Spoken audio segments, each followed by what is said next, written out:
Thank you for being here. Tonight, just before 7:30, our Steel Creek officers received a 911 call for an assault with a deadly weapon.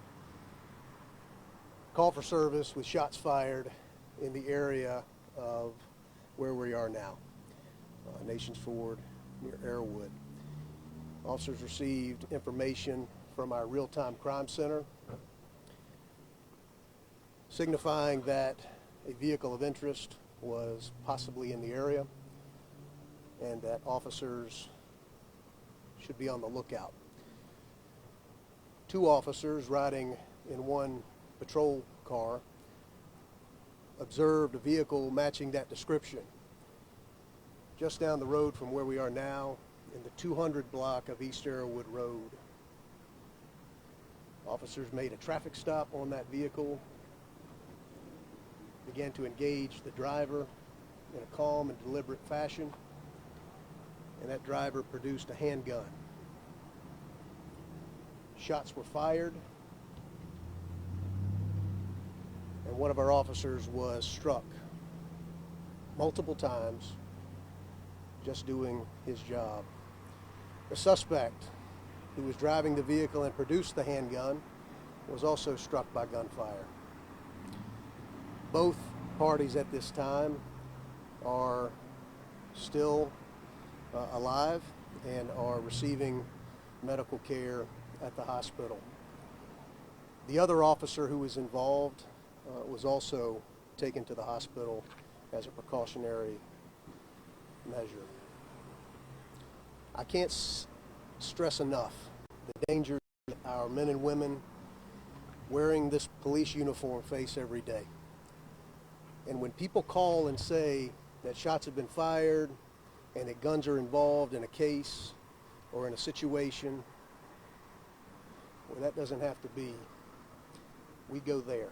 And when we go there and confront that danger, oftentimes this is the result.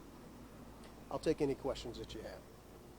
Can you give us any idea how the officer, well, how both of them are doing right now? So I think the officer who was shot, I know he is in good spirits. I know it is a serious injury. He was shot multiple times. I know that he's getting the best care possible with the medical facilities that we have here in Charlotte. I know that the other officer, they're both shaken up naturally, but this doesn't just affect the two officers that were involved in this situation tonight. This shakes us to the core across all law enforcement. It should shake the community to the core. Because, folks, there's a war on law enforcement in this country. We're men and women who are just doing their jobs, just trying to talk to somebody, just trying to find out what happened, where a gun is produced and tragic outcomes ensue. That's what we're dealing with. Are you able to confirm where the officer was shot? You said he was struck multiple times, no? No.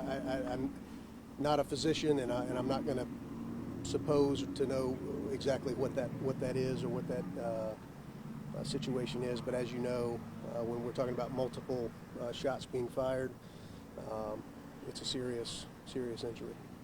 I know you said the suspect pulled out the gun first. Is it clear whether police or the suspect fired first?